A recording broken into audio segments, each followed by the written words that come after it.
Leadership theory, assessment, comparison, and application. Let's begin with an open mind. Each theory offers a unique perspective on leadership, which helps us to learn one or more aspects of leadership. Whereas leadership theories offer numerous viewpoints, they do not contradict each other, they complement each other. And it is this very reason that makes it possible to bring the leadership theories together. The context of this assignment is to examine the transformational and shared leadership theories and its relationship with Indigenous leadership in education. Transformation leadership inspires followers to achieve higher levels of performance and personal development. James MacGregor Burns was an American political scientist and a professor at Williams College, Columbia University, and University of Maryland.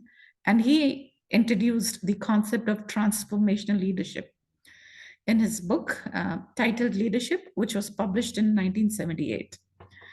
And transformational theory is also known as the 4 I's: idealized influence, which includes being a strong role model. The leader is a strong role model by working hard and being ethical and emphasizing on a common mission. Second, inspirational motivation. He's a good storyteller and emotionally appeals to many people. So he has the leader has many followers and who are committed to performing well. Intellectual stimulation means that the leader is allowing team members to make mistakes so that people will learn new skills. And there's an element of individual consideration where the leader is offering resources and listening carefully to help the team members. Bernard M. Bass was an organizational psychologist, and in 1985, he co-developed the multi-factor leadership questionnaire, which is a tool, an instrument which can be used to measure leadership styles. And it's a framework for understanding how leaders influence their followers. Leaders need leaders, and leaders need followers. Shared leadership is collective intelligence and responsibility, and it consists of 3 dimensions: shared purpose, collectively understanding and appreciating the goals, collective goals. Number 2, social support, providing emotional support to each other. Number 3, voice, multiple voices, diverse voices, and appreciating each team member's contribution. So the strength of the shared leadership is because it's a team working together, the responsibility, it's collective responsibility, and it's not just an hierarchical model where it's not top-down approach. Here is a table comparing transformational leadership and shared leadership on different parameters. Now let's look at leadership theories in the context of Indigenous education. Indigenous knowledge and Indigenous education are weaved together. And I'm going to present a pluricentric approach by sharing 3 different frameworks of actually instructional design. So the first framework is about Indigenous knowledge, the conceptualization and visual representation, and the way in which Indigenous knowledge is organized. It can have different types of structures, not necessarily circular. Second part in the Indigenous knowledge framework is concepts and values, which are classified and integrated, or they are structured to provide an understanding of the world around us. This also means it's ethical leadership, relational leadership. Second framework is localization. It's always land is our teacher. Local languages, dialects, practices, such as in Maskwacis, we do not paint the teepees, but in Blackfoot area, teepees are painted and there is a story on the TP. It's guided by Indigenous knowledge and constant consultation collaboration with Indigenous community, Indigenous nations.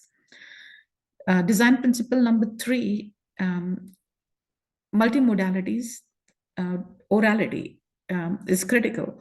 Knowledge is transmitted through storytelling. So audio, images, text, sound, blogs, videos, digital storytelling practices. And most important, it is foregrounding the Indigenous voices and perspectives. So framework number 4 is designing for relational leadership. Relationships to one another, to family, community, and ancestors, and to land other than humans. Relationship to content and social cultural processes for creating materials.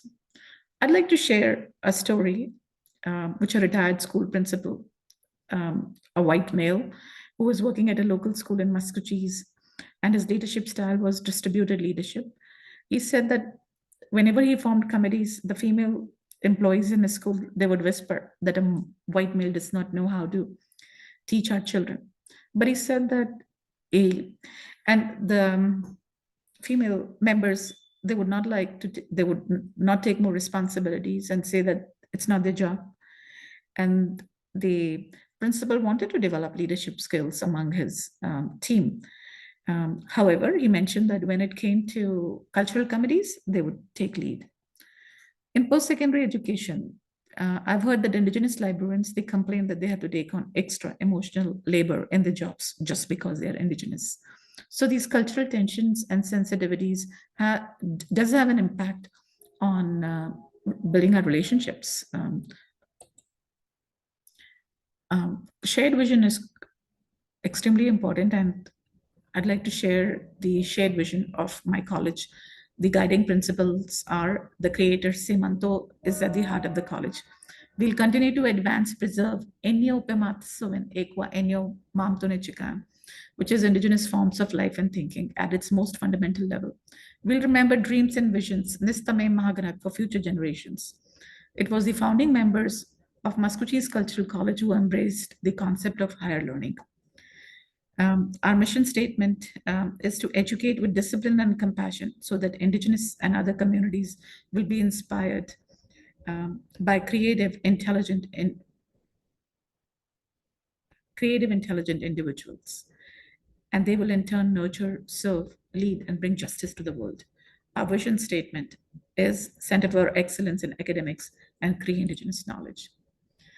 When I was researching these different theories, I was really attracted towards instructional leadership because it's so important to lead teams to design curriculum and the way in which instruction is done by using Indigenous ways of knowing, being, doing. So that's part of the visionary leadership. Finally, leadership theories involve dealing with people and communications. Hence, a shared vision is extremely important. It is the insights and project management skills of the leader which will help the person navigate these systems, solving the problems, and celebrating the successes. This is what produces an effective, ethical, functioning organization. Exe, moistas. Thank you.